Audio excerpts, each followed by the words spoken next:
How's it going, folks? This is Aaron the Pedantic, and today I'm going to be striking while the iron's hot. When I got people good and upset about the fact that I'm going to be talking about 5th edition neutrally, at least somewhat.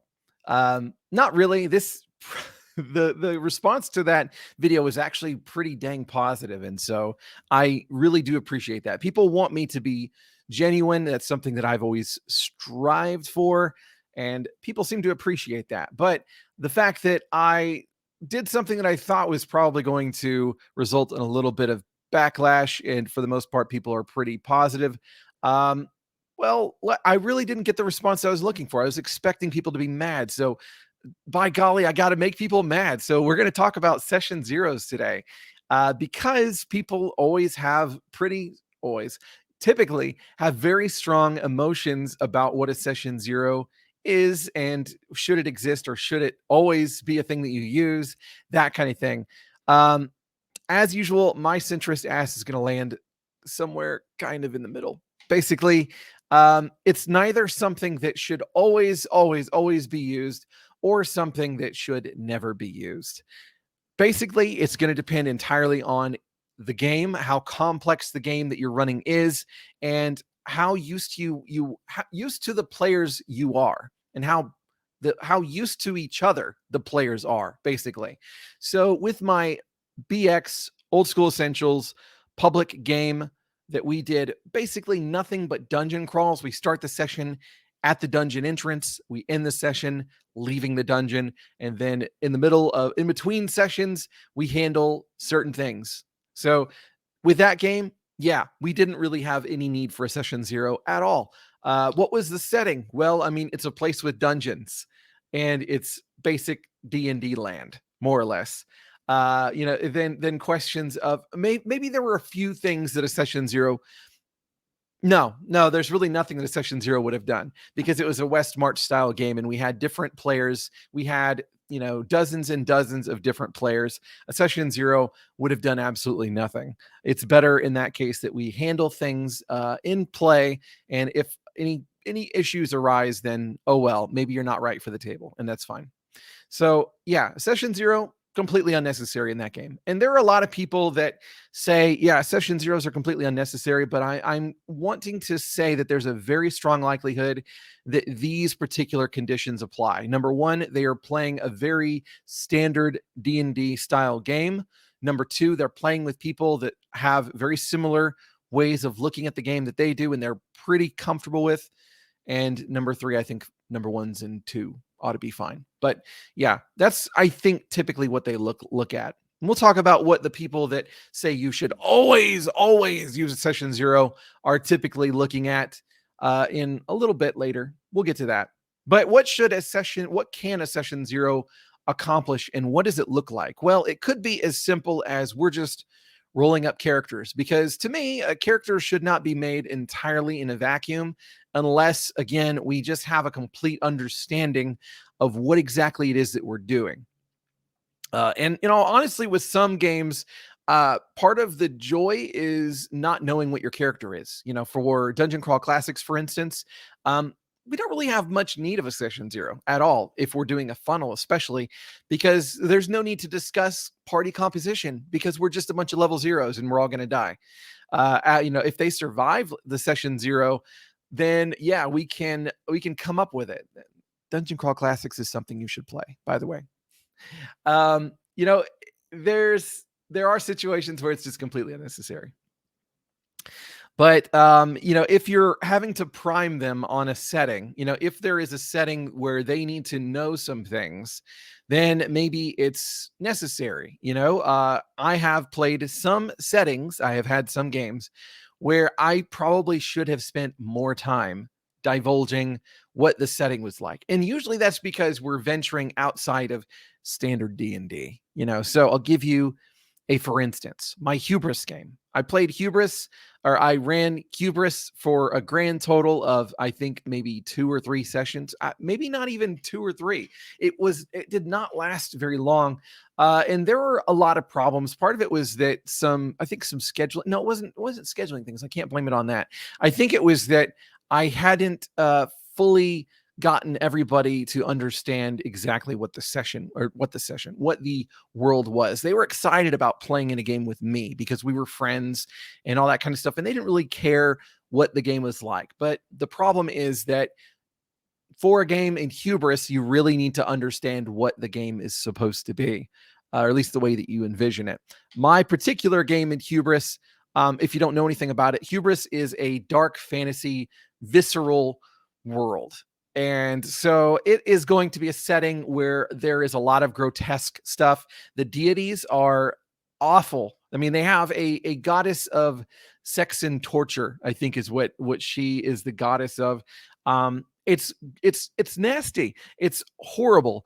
And one of the cities is run by a pair of like a family of very incestuous, awful people, and you have a disease going around that makes people's like bodies grow metal and like their flesh is being torn from the inside by metal. It's called a metal phage. There's all kinds of terrible, terrible, terrible stuff, and that's what Hubris is about. And I had some players that wanted to be beacons of absolute hope and things like that. And yeah, maybe that'll work. But then whenever you have a player that wants to be a pacifist, I'm sorry, that's really not going to work. That was a failure on my part.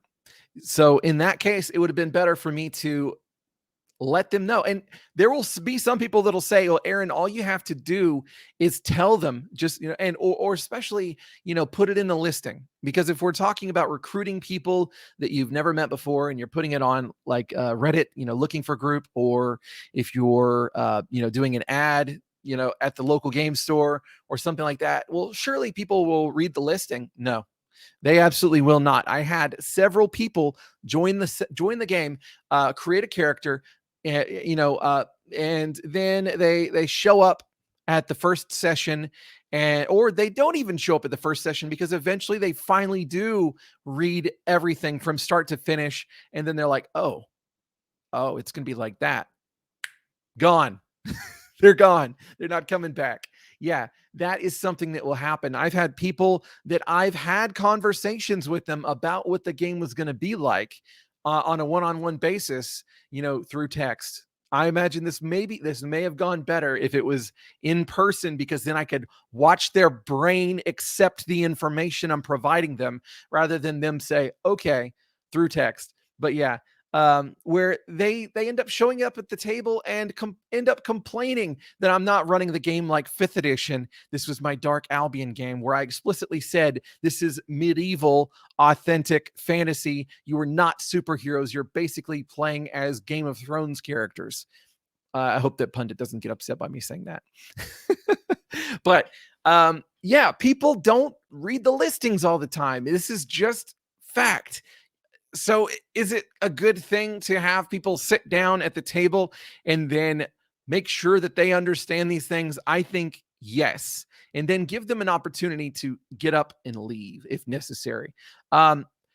There is, if you can have these conversations with them and do like a one-on-one interview process in person, or maybe by voice, but preferably at least with a camera where you can see their face and see them understand the things that you're saying, I think that it will be better. But even then, this is just me getting them to be on the same page with me. This isn't that doesn't help the other part of the game, which is them dealing with the other players. I think that's another thing that a lot of people really don't understand the importance of.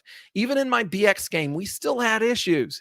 A lot of the big issues that I see in your very old school style dungeon crawl games are that people have very different opinions on how much risk their characters should be taking. Some people are okay with their characters dropping dead because they were a little bit impatient and they wanted to go to the next room before doing the proper amount of planning. Some people on the other end are going to want to have their very first character be the one that makes it all the way to level 10 or something like that. And they're going to be the ones that are going to be like, oh, we need to know everything that we can about this room. We're going to need to prod everything from a distance with our 10-foot pole. All this stuff, all this kind of stuff. They're going to want to do all that kind of stuff, at least to the extent that the random encounter checks are not screwing them. The moment that I'm like, okay, They're like, oh shit, what's he rolling for? That's whenever they start moving. So there are those players as well. And sometimes those players are going to have conflicts with the other players, because that other player is going to say, I'm so bored. Can we just move on to the next room? I want to have something happen. And getting them on the same page, or at least getting them to understand that they are going to have differences in opinion and they're going to have to come up with compromises, is helpful. People have to find ways to work together. That I think that is the thing I want to drill into most people's heads, is that having these kinds of conversations can be helpful, rather than what I have seen personally happen, where instead of that, because people are not always assertive, a lot of people aren't assertive, especially when we're talking about nerds like myself. Whenever we're talking about nerds, a lot of times it may be passive aggressive, or it may be entirely passive. And then they just sit there and they're quiet. That's been me. I have been the quiet non-complainer, and I'm working on that. And in the spirit of that, I have started sparking those kinds of conversations in the groups that I play in and run. For instance, a very successful conversation like that happened on Wednesday night, whenever we were doing our session 0. Basically, there is the talk where the DM said that we are going to be having our characters meet each other whenever we start our game. They will be meeting for the first time. And so because I don't enjoy those kinds of starts, the way that kind of game starts, I just went ahead and quite blatantly asked everybody, quite bluntly, I suppose. I asked everybody, do y'all like playing those kinds of encounters out where you're meeting for the first time? Because I genuinely didn't know that that's something people like doing. I thought it was just something that people thought is supposed to happen, or they saw it on some, they feel like that's a good narrative device, basically, or something like that. So I didn't know. So we had one player that said that they were indifferent. And then we had basically 2 other players, and the DM seemed to concur that for them, it helps them with their character development to have those scenes. I use that. Yes, I'm going to use that word. Those things happen at the table in game. It helps them develop their character, is basically what they were saying. And then a third player that wasn't there, I'm 100% sure that he's on the same page, because it turns out that he specifically requested that if we don't cover it in the first session, then he would like to do that out of game with that player, to have their characters meet each other, basically. And so what did I learn, guys? What did I learn? What I learned is that I have very different ways of looking at the game than these other people that I'm playing with. And so I need to understand that there will be moments that they're going to want to do things that I'm just completely uninterested in. And why I say that, when I say that, what I mean is that personally, I don't like those kinds of moments in RPGs. Whenever I like to start the game with, unless it's a very specific other kind of game. I feel like if it's a more narrative focused game, I may be able to find some kind of interest in it, but I haven't played that kind of game before that I've been okay with those cold starts like that. But I like to start with our characters already having agreed to work together, knowing each other somehow, and moving toward our first objective. Or at the very minimum, I like for them to be stuck in a situation together where they have to work together. It's usually one of those 2 things. They've already agreed, or they're stuck with each other. One of those 2. I don't typically like for us to play out those things, just because to me it feels kind of like, well, we're really just playing out a foregone conclusion. And for me, the thing that I really like to do in games is make choices and have those choices bear fruit, risk versus reward, that kind of thing. And really playing the character, uh, portraying the character is kind of a side note. It's something that I appreciate doing, but it's not what I show up for necessarily. I like to get into my character's head and make choices. That's to me the most important thing. So because we have a fundamental disagreement on how that stuff works, then from that point on, I have to think, okay, I need to try and find a way to make lemonade out of what is potentially lemons. Whenever I am going to be, a part of these things, and naturally they're going to want me to be participating in these things. Um, and so there is always a possibility that maybe I end up just not being happy whenever that stuff is happening at the table. And so then I feel like I can just make sure that they know, hey, I'm not really big on those kinds of things. So as long as we can work in some of the stuff that I like, then I'll be happy. Now, optimally, I guess you would have a table of everybody having just about the same appreciations for every kind of activity that you're going to be doing in your game. But I don't know that that's always going to happen. And in my case, with the particular group that I'm playing with and I'm talking about in this situation, I like them as people enough that I want to spend time with them, even if there are going to be moments that I am just kind of like, I'm not really into what's going on in the game at this moment. Perhaps it's naive of me to think that there could be a table where everybody's happy at all times. Maybe that doesn't exist. But yeah, so that's kind of my thing there. I think that those conversations about what do I like to do while we're playing are good conversations to have. Um, what else do we have here? So, really, another thing to think about is what are the reasons that people say you should always have session zeros. A lot of times, the people that push that you should always have session zeros, they're also going to be talking about safety tools and things like that. And the reason that they tend to push those things tends to be that they usually have horror stories of some kind. They've been in some kind of group where they played with people that were not the right fit for them. And then something very awkward ended up happening, or even deeply uncomfortable, or dare I say, triggering. So those things can happen for people. Um, Again, I think that it tends to be streamers, uh, con goers, people that do LFG on Reddit, stuff like that, where they just have no connection whatsoever to the people that they end up playing with, and they don't know anything about them, and they show up and they end up being in a game that's really just not for them, not even close. Um, Now, there are going to be some people that are going to chime in at this point and they're going to say, well, Aaron, you say that it's because they had these horror stories happen and they don't want to replicate them. But a lot of them are pushing these things because they are ideologically driven. They have an agenda, politics, etc. I don't care.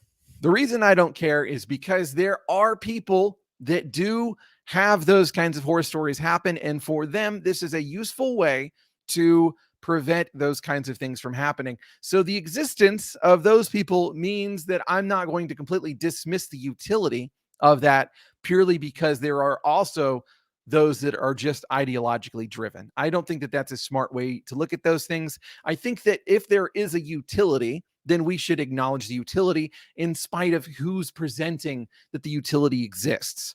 That to me is just tribalism. I don't like to play that game. You do you, but that's not me. So for me, I'm going to consider if these things can be useful. So speaking of those kinds of tools, I generally do kind of a catch-all thing where I will just say, is there anything that you don't want to do at the table? Anything that you don't like to spend time on?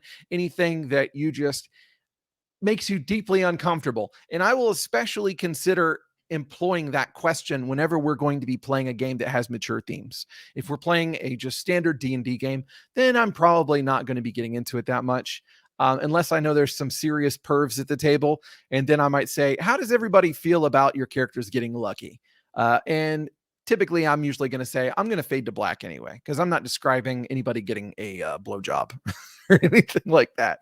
So um, that is my take on that.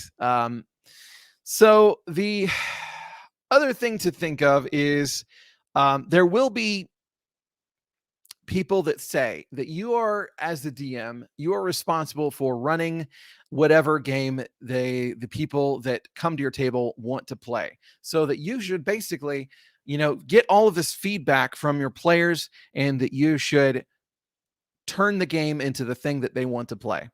I think that if you are a con person, you're running a game at a con where they have paid money to be in your event, unless they're telling you to do something that is completely outside the scope of the event that you have laid down, yeah, you're kind of on the hook. And it's hard for me to have any sympathy for people that are running at a con and upset that they need to uh, basically make things happen for the players that have paid to be in their game. Same thing if you are a paid DM elsewhere, then yeah, um, I don't really have any sympathy for you. You are performing a service in that case. But if you are running a home game, you are not responsible for running exactly the game that they are interested in playing. It is perfectly valid for you to say, okay, you players, you're all asking for a game I have zero interest in. And you know what? Committing myself to that kind of campaign for any length of time is not happening. Bye. And that's completely valid. Then the thing that you do is you lay out a very extensive thing about what kind of game you run. You get your players to show up. And then at that point, everything is going to be nailing down what's in the scope of what you will run. And then from there, them working out what they would like to do in that scope. So, long story short, long video, and I apologize for that. Session zeros, are they good? Are they bad? I think that they can be useful tools. And I choose to employ that particular tool just about all the time. Not always, but just about all the time, unless I am doing a West Marches game where I've got too many players for me to be really concerned about that. And then we'll just iron stuff out as we play. And, sorry if somebody has a bad experience. In any case, tell me what y'all think. I'm looking forward to the comments on this one. It's going to be interesting. Y'all are beautiful people. Thank you for coming down and hanging out with me. And I hope y'all have a wonderful day. Peace.